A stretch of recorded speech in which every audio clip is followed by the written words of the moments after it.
Vamos a orar. Padre amado que estás en los cielos, una vez más, Señor, te agradecemos por todas las actividades del día, porque tu Espíritu se ha movido, porque muchos están tomando decisiones en su corazón, porque estamos aprendiendo, porque estamos congregados, juntos, alabando tu nombre. Y ahora, Señor, al final del día, una vez más, suplicamos la presencia y el trabajo maravilloso de tu Espíritu Santo. Tu Espíritu inspiró hoy al escritor bíblico y suplicamos que esta noche ilumine nuestro entendimiento para sacar las lecciones que pueden ser aplicadas a nuestra vida. Muévete soberano esta noche una vez más en el nombre de Jesucristo. Amén. Queridos, el texto para esta noche está en el segundo libro de Samuel. Voy a pedir que coloquen en la tela el texto. ¿O soy yo el que? No. Segundo de Samuel. Ahí está. Segundo de Samuel, capítulo 11. Voy a leer 3 versículos en la noche. Pero el personaje central de esta noche es Urías. Urías era eteo, otros le dicen hitita. Cuando el pueblo de Israel entró a Canaán, a la tierra prometida, la tierra de Canaán estaba habitada por los jebuseos, los amorreos, los cananeos, los heteos. Urías era de la tribu de los heteos. Muchos de los habitantes originales de Canaán, entre ellos Urías, se convirtieron, quiere decir, aceptaron al Dios de Israel y se convirtieron. Entonces, Urías es uno de ellos. Se unió al pueblo de Dios y se unió al ejército de David. Es como si pudiéramos decir así hoy: tú eras de una iglesia y conociste el mensaje bíblico y aceptaste el mensaje y ahora viniste a vivir el conocimiento pleno de la palabra de Dios. Voy a abrir un paréntesis para explicarles lo siguiente. El otro día yo estaba estudiando la Biblia con un joven y a medida que le iba explicando, sus ojos se comenzaron a brillar, se comenzó a emocionar. Un joven, ¿cómo le llama catequista, un maestro de Biblia en su iglesia. Se comenzó a emocionar y me dice: pastor, quiere decir que yo toda mi vida estuve equivocado. Toda mi vida estuve equivocado. Y yo le dije: no. Pero usted me está mostrando que la palabra de Dios dice otra cosa.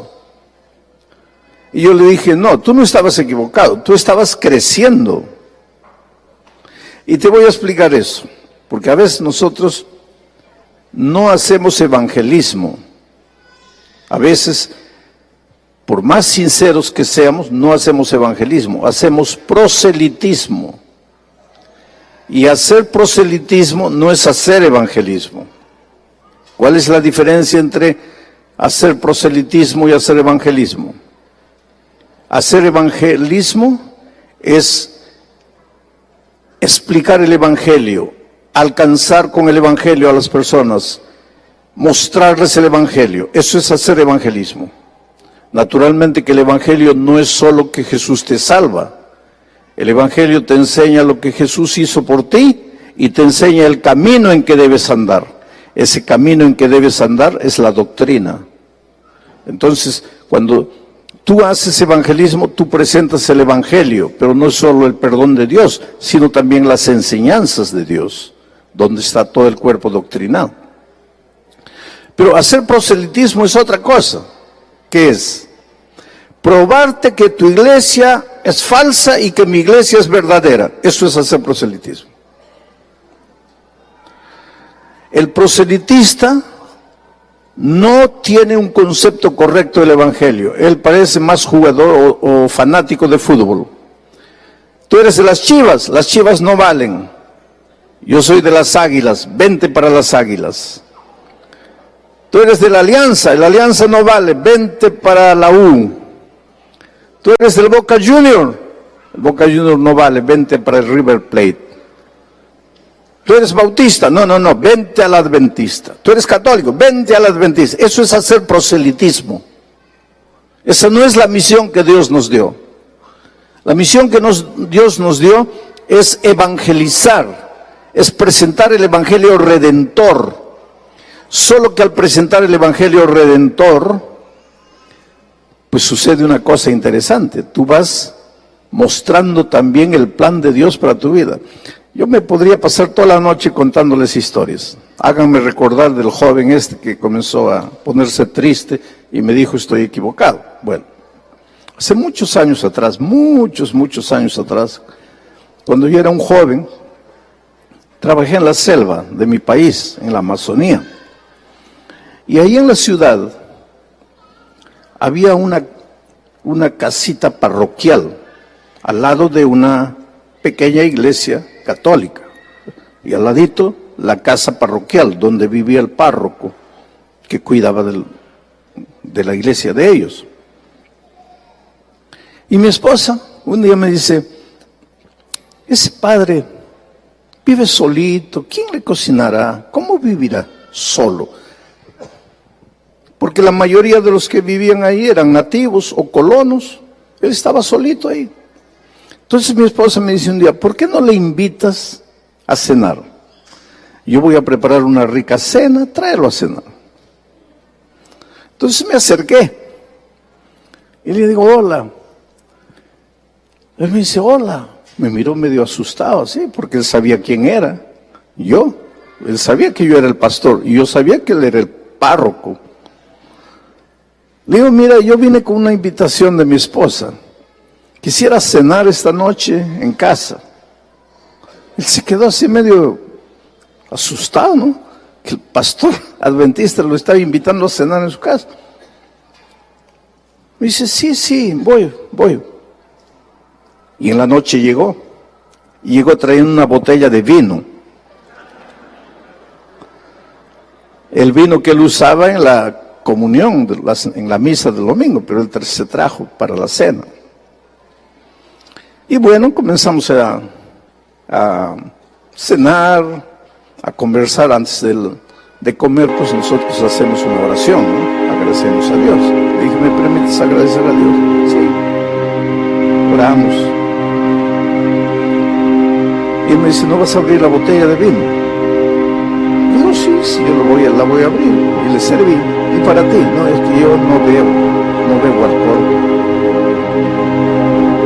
No sabía, discúlpame, porque si hubiera sabido no hubiera traído. No, pero tú bebes, tranquilo, no hay problema. Yo no bebo. Entonces, en resumen, nos hicimos amigos. Porque no fue la única vez que vino. Vino otra vez. Vino muchas veces. Nos hicimos amigos. A tal punto que yo le dije, mira, a veces yo viajo y me llevo a mi esposa. Si tú quieres entrar a la casa, come lo que hay para comer. A ese punto llegamos, amigos. Un día, porque después de la comida venía la tertulia, hablábamos, conversábamos de todo, menos de religión. Nos hicimos amigos. Pero un día él me dice, Alejandro, yo te estoy observando a ti, a tus padres. Ustedes son personas buenas. Tú eres un hombre bueno. Te voy a hacer una pregunta. No sé si te vas a incomodar con la pregunta. Si tú eres un hombre tan bueno, ¿por qué te has desviado de la iglesia?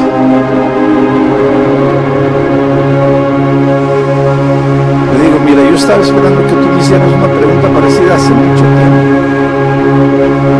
¿Tú quisieras estudiar la Biblia conmigo? ¿Cuál Biblia? La Biblia. Sí, pero hay muchas Biblias. Digo, no, hay solo una Biblia. Hay muchas versiones, pero todas las Biblias son la Biblia. Tú traes tu Biblia y yo saco mi Biblia y vamos a comparar, es la misma. Pero ¿quieres estudiar conmigo la Biblia? Ahí comenzamos a estudiar libros y comenzamos a estudiar. ¿Tú crees que el primer tema que voy a estudiar con él va a ser Apocalipsis 13? Solo si yo estuviera loco. ¿Para qué voy a entrar peleando? Pues voy a entrar hablando de los temas que él acepta y que yo también acepto, de los temas comunes, y tenemos muchos temas en común.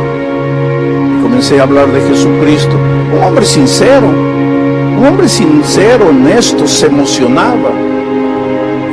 Y me dice, pero mira, tú conoces mucho la Biblia. Le digo, pues he estudiado teología. ¿Que ustedes los pastores estudian teología? Le digo, claro. Yo pensé que ustedes eran así de los hermanos, salía uno y ya era pastor. No, nosotros vamos a una universidad, estudiamos teología, hacemos maestría, hacemos doctorado. Y mira, y él me comenzó a contar cómo era la vida de él, cómo había estudiado, sus sueños. Me dijo que se sentía triste, le leí algunos versículos. Fuimos estudiando. Hasta que un día pues llegamos a Apocalipsis 13. Y comencé a mostrarle, mira, esta bestia que está descrita aquí tiene el apoyo del dragón. ¿Quién es el dragón? Lo llevé a la propia Biblia. Lee este texto. ¿Quién es el dragón? La serpiente antigua, que se llama Diablo y Satanás. Entonces, ya no te queda duda que el dragón es el diablo. Sí, correcto. Pero este dragón le da fuerza a la bestia. Ahora vamos a descubrir la bestia. ¿Quién es la bestia?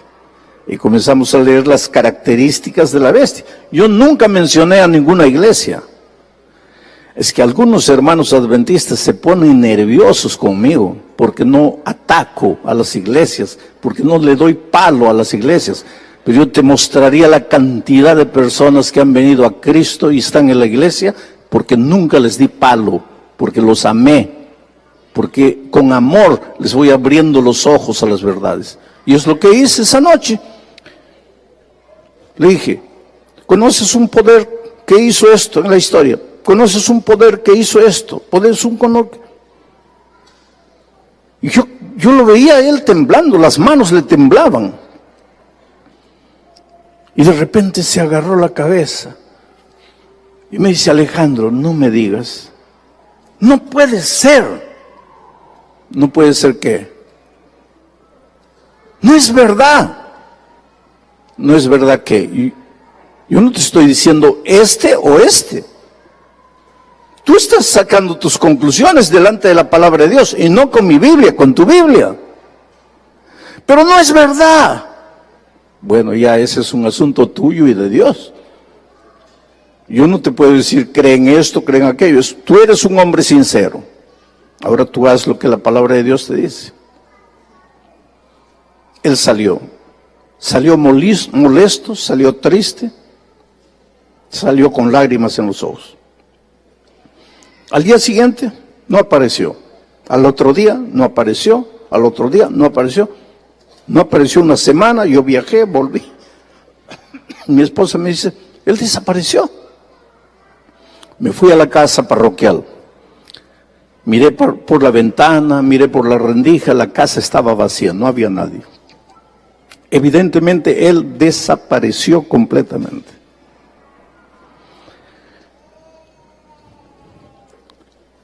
Tres, 4 meses después, llegó un nuevo párroco para la ciudad. Y yo me acerqué a saludarlo, no quiso conversación conmigo. Pasaron los años, yo me vine a Brasil a trabajar. Pasaron años. Y un día llegué al Perú a pasar Navidad. Ya no me van a decir, el pastor Bullón celebra Navidad. Yo llegué a pasar Navidad. La Navidad que el mundo, 25, mejor no voy a decir Navidad. Yo llegué a pasar el 25 de diciembre. Eso sí está bien, ¿no? Porque Navidad es pecado, ¿no? Entonces, 25 de diciembre, llegué. Y estaba caminando por el Jirón de la Unión. ¿Cuántos peruanos hay aquí? Bueno, ¿conocen el Jirón de la Unión? Estaba caminando por ahí. Y de repente veo allá a unos 20 metros al padre. Nunca más lo vi después de aquella noche. Y fui a su encuentro. Él se metió, por eso pregunté si hay peruanos, él se metió a las galerías Bosa, ahí. Y yo fui atrás. Y él se escondió atrás de un kiosco. Yo fui lo seguí por todo lado. No lo encontré. Terminó las vacaciones, regresé al Brasil. Unos 4 meses después, recibo una carta. Y era carta de él. Él había escrito la carta a la Unión Peruana. Y la Unión Peruana me la remitió. Y en esa carta decía así: Alejandro, no estuviste engañado, era yo, pero me escondí. Desde aquella noche, nunca más tuve paz en mi corazón. Desde aquella noche, lucho de día y de noche con mi conciencia. Pero yo ya he ido demasiado lejos. Para mí ya no hay retorno. Por favor, no me busques más. Yo sé que un día voy a tener que rendir cuentas de todo, pero no quiero pensar en eso. Entonces, yo de vez en cuando me acuerdo, oro por él. Porque espero que un día la palabra sembrada fructifique en el corazón de él. Vuelvo al joven. El joven me dice, estoy equivocado. Le digo, no estás equivocado. Cuando tú vas a la escuela primaria, aprendes a sumar, restar, multiplicar, dividir. Pero ahí la vida no acabó. Vas a la secundaria. ¿Y qué aprendes en la secundaria? Álgebra, trigonometría, física, química. Pero no te quedas ahí, vas a la universidad. ¿Y qué aprendes en la universidad? Física cuántica, trigonometría espacial. Ahora, sería justo que en la universidad, cuando estás estudiando física cuántica, mires a tus años de primaria y digas, cuando estaba en la primaria estaba equivocado. ¿Estabas equivocado? No, estabas aprendiendo. Y eso es lo que le dije a ese joven, tú no estás equivocado, tú sabías lo que sabías. Pero ahora estás delante de una nueva verdad. ¿Qué vas a hacer con esa verdad? El problema de muchos es eso. Me encuentro con la verdad y no sé qué hacer con la verdad.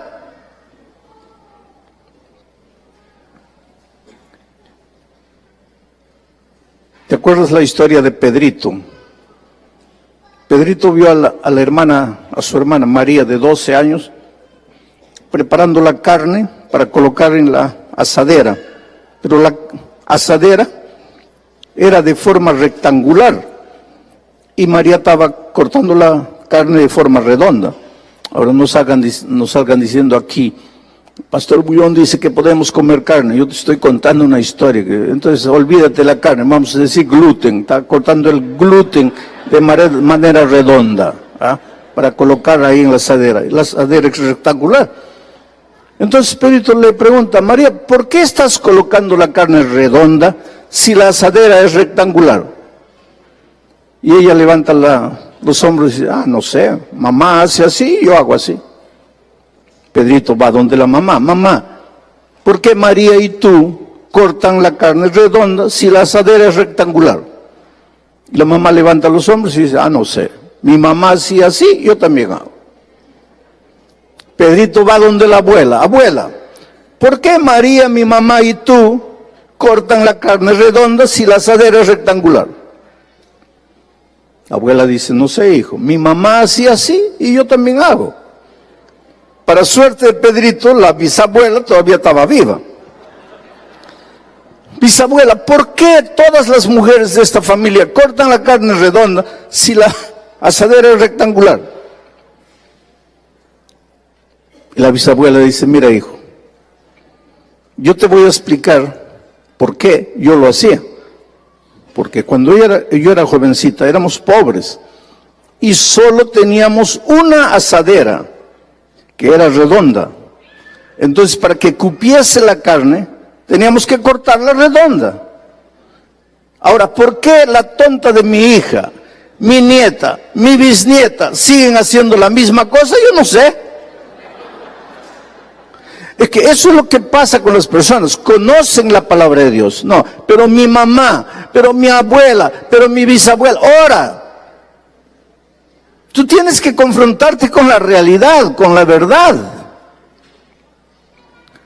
Yo ya les he dicho que con el instrumento llamado amor, Dios me ha ayudado a traer muchas personas a la iglesia de Dios.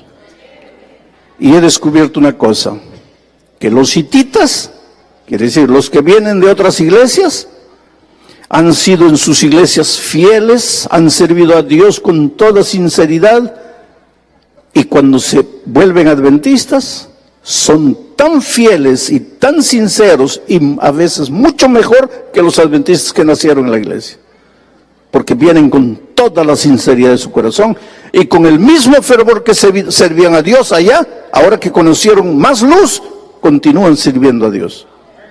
Ese era Urías. Urías era así. Urías era eteo, no ateo, eteo. Pero cuando llegó al pueblo de Israel, él aceptó al Dios de Israel y se convirtió. Y formó parte del ejército de David y se volvió mucho mejor que mucho israelita. Y esta noche vamos a ver. Vamos al texto inicial, que no es este. El pueblo de Israel había ido a la guerra. Joab, el general de David, estaba al mando de los ejércitos. Ahora, miren lo que dice. Y sucedió un día, les hago una pregunta, ¿dónde estaba el ejército de David? En la guerra. Y sucedió un día, al caer la tarde, que se levantó David de su lecho. ¿Dónde estaba el ejército de David? En el campo de batalla. ¿Y dónde estaba David? En el palacio. Al caer de la tarde, ¿a qué hora es el caer de la tarde? A las 6 de la tarde. ¿Y qué hizo David a las 6 de la tarde? Se levantó de su lecho. Entonces, ¿qué había estado haciendo toda la tarde? ¿Y dónde estaba el ejército? ¿Y el rey? Ahí ya comenzaron los problemas para el rey. Porque cuando es hora de trabajar hay que trabajar, querido. Y cuando es hora de dormir hay que dormir. ¿Por qué el rey no estaba preocupado, no estaba concentrado, pensando cómo está mi ejército, cómo estarán los soldados, les faltará pan, les faltará agua? No, él durmiendo. Y mente ociosa es taller del diablo. El diablo a veces está cansado, no quiere tentar. Él se cansa también a veces, de tanto tentar se cansa. Y dice, no, hoy no voy a tentar a nadie. Pero cuando ve uno con mente ociosa, el pobre no resiste la tentación y cae. Y tienta. Porque la mente, lo primero que el diablo necesita para realizar su plan es una mente ociosa, una mente que no está haciendo nada. Ahí estaba David con la mente ociosa, se levanta a las 6 de la tarde, cuando es hora ya debería a esa hora llegar la gente para dormir, él recién levantándose. Y sube al balcón y mira a una mujer bañándose. Y él es el rey, él tiene poder, él manda, él ordena, él determina, él no pide favores, él es el rey. Es interesante que cuando el pueblo de Israel le dijo a Samuel, danos un rey, Samuel le dijo, ustedes no saben lo que están pidiendo, se van a arrepentir. No, pero todas las naciones tienen un rey. Sí, porque todas las naciones no tienen a Dios. El rey del pueblo de Israel es Dios. ¿Para qué quieren rey humano? No, pero ¿qué queremos? Les dieron reyes y los reyes los hicieron sufrir. Ahora, queridos, cuando este incidente sucedió, David ya había matado al león, ya había matado a Goliat. David ya había sido ungido, David era rey, había hecho cosas grandiosas para Dios. Quiere decir que un hombre que ha sido grande en el servicio a Dios, un hermano que ha hecho tantas cosas, ha ganado almas, ha dirigido iglesias, ha sido anciano de iglesia, también corre el riesgo de caer. Cuando en un momento tu cabeza está ociosa, sin pensar en cosas buenas, va a pensar cosas malas.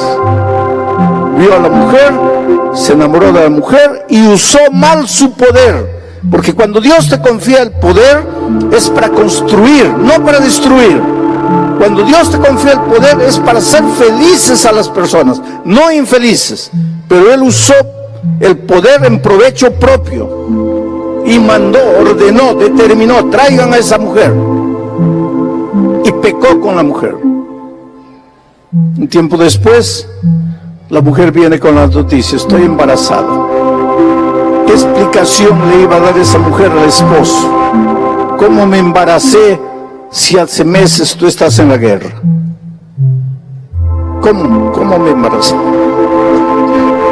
Fue al rey y le dijo, David, estamos en problemas. Cuando mi esposo llegue y yo esté embarazada, ¿qué explicación le voy a dar? El rey tenía el poder. Mandó un mensajero a los campos de batalla. Le dijo al general Joab, mándamelo a Urías. Urías el Eteo. Y le dice, mira, ve a tu casa. Tómate unas vacaciones, 2, 3 días, descansa. Has estado tanto tiempo en la guerra. Mira cómo el rey, un rey que fue sabio, un rey que fue un instrumento poderoso de Dios, él usa su inteligencia para urdir planes nefastos, macabros.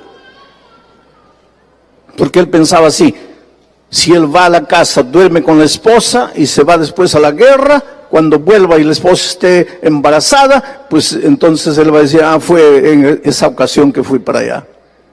Estaba todo preparado. Pero ahí entra el famoso Urías Eteo y mira lo que dice. Y Urías respondió a David, cuando David le dijo, mira, ve a la casa, duerme con la esposa. Urías respondió a David, el arca del pacto, porque el pueblo de Israel nunca iba a la guerra sin llevar el arca. Y dentro del arca estaba la santa ley de Dios. Y la santa ley de Dios es el reflejo de su carácter. Y encima del arca estaba la presencia de Dios. O sea, cuando el pueblo iba para la guerra, nunca iba sin tener la seguridad de la presencia de Dios. Todo te va a ir bien, el matrimonio te va a ir bien cuando tú te cases, pero tengas certeza de que el arca está contigo, la presencia de Dios está contigo. Cuando abres un negocio, te va a ir bien si tienes la seguridad de que el arca está contigo. Cuando inicias cualquier plan, te vas de paseo a Europa, ve, pero ten seguridad de que el arca está contigo. La presencia de Dios te acompaña, no vayas solo. El pueblo de Israel nunca iba a la guerra sin el arca. Y entonces ahora Urías le dice a David, el arca e Israel y Judá están bajo tiendas en el campo. Y mi señor Joab, mi general, y los siervos de mi señor en el campo. Y yo he de entrar en mi casa para comer y beber y dormir con mi mujer.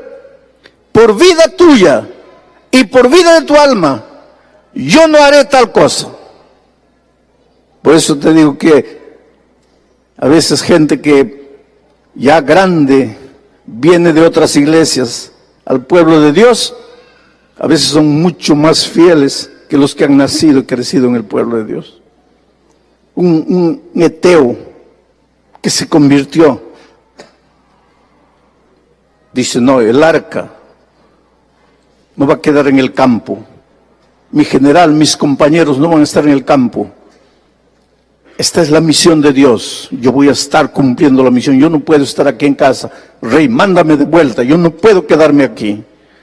¿Cómo voy a dormir en mi cama, tranquilo, confortable, sabiendo que mi pueblo está en el campo? Ahora, ¿quién debería decir eso? ¿Era quién? El rey. Y el rey durmiendo de tarde y después pecando de noche. Y el otro que se convirtió, que recién entró a la iglesia, fiel, firme, dice, no, yo no lo haré. A lo largo de mi vida he encontrado y he conocido gente aguerrida, ¿sabes? Gente como Urías, comprometida con la misión. La misión es lo primero. Yo hago esto por causa de Dios.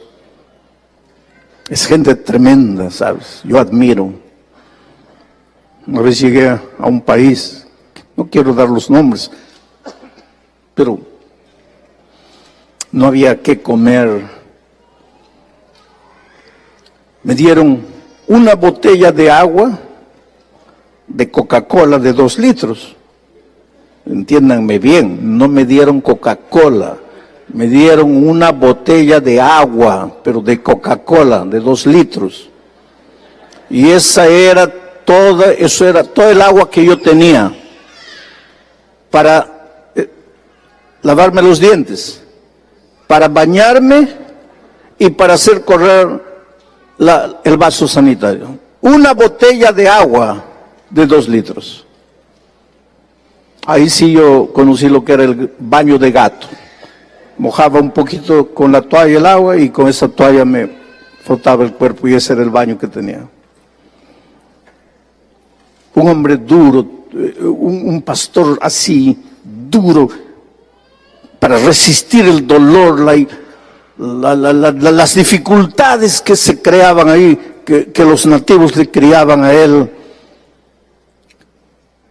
Un día, hay cosas interesantes, ¿sabes? La hora del desayuno,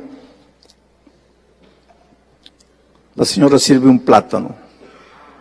Y yo esperando que venga el restante del desayuno. Y era solo el plátano. Y no para mí, para los 3. Para el pastor, la esposa y para mí. Yo le digo, eso es todo. Me dice, pastor, eso es todo. Y usted va a aguantar 4 días aquí conmigo. Estamos racionando todo para los 4 días. Vamos a orar. Y yo oré y dije, mira Señor, si cuando Elías un día estaba con hambre, te pidió comida y tú le mandaste un cuervo trayendo comida, aquí está tu siervo, tu sierva. Yo he llegado aquí a predicar el evangelio. ¿Nos vas a dejar con hambre?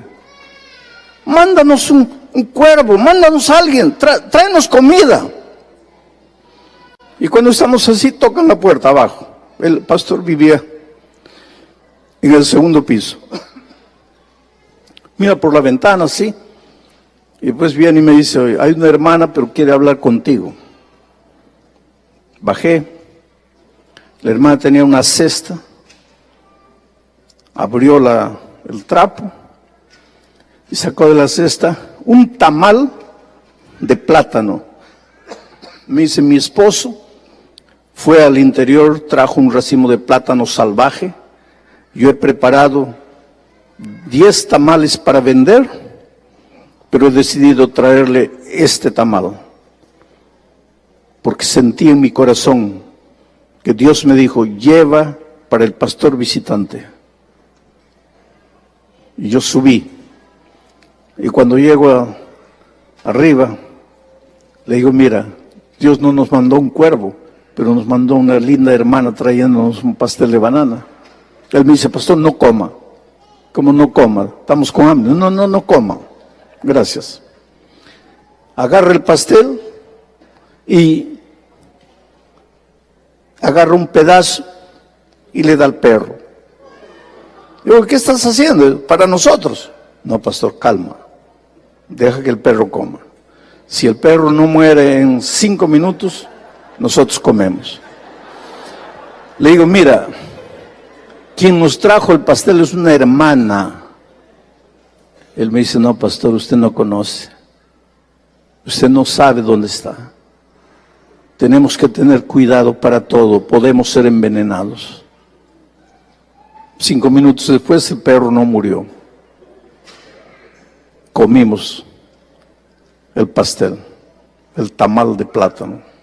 Pasé 4 días lindos. Las 1000 personas todas las noches escuchando la palabra de Dios, en la hora del llamado viniendo adelante, aceptando a Jesucristo. Qué días maravillosos. Pero cuando llegó el momento de volver, él me llevó al aeropuerto, yo lo abracé, digo, mira, yo me voy. Aguanté 4 días, pero me voy. Pero tú estás una semana y un mes y otro mes y otro mes y un año y otro año. ¿Cómo aguantas? Y él me dijo una cosa tremenda, pastor, yo amo a esta gente.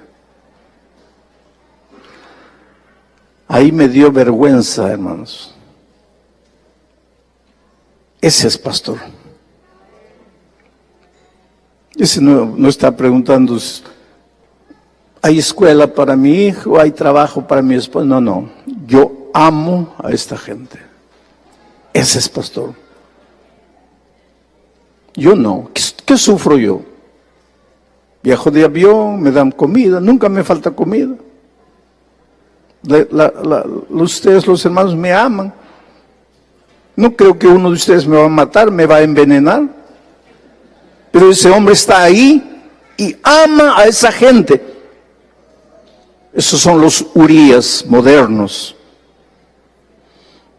¿Cómo puedo yo vivir tranquilo cuando mi pueblo está allá, cuando el arca de Dios, cuando hay una misión para cumplir? No puedo.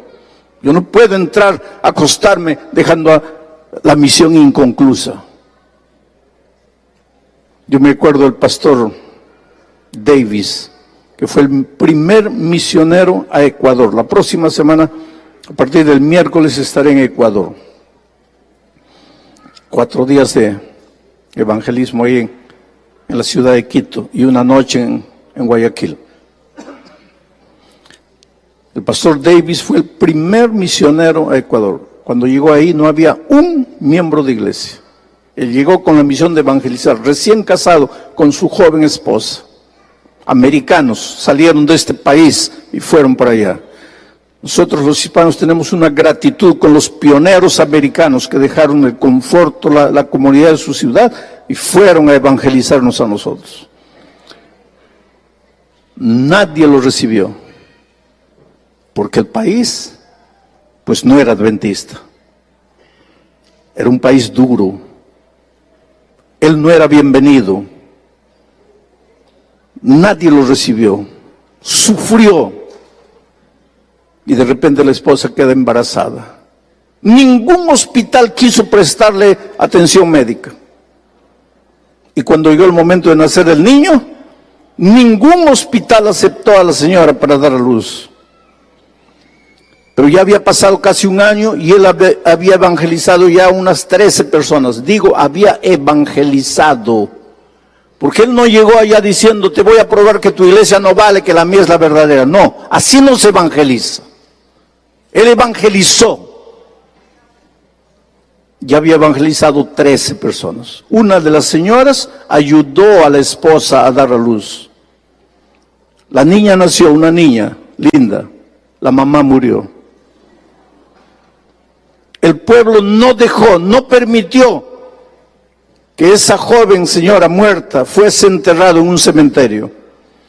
Esos 13 nuevos conversos y el pastor Davis cargaron el cajón de la esposa al campo para enterrarlo ahí. En ese tiempo no había WhatsApp, en ese tiempo no había correo de 3 días, no había avión, los viajes eran por navío.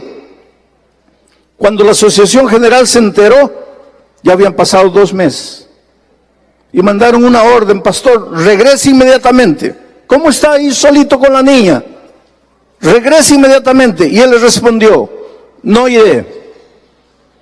Mi esposa y yo llegamos a este país con un sueño: establecer la iglesia aquí.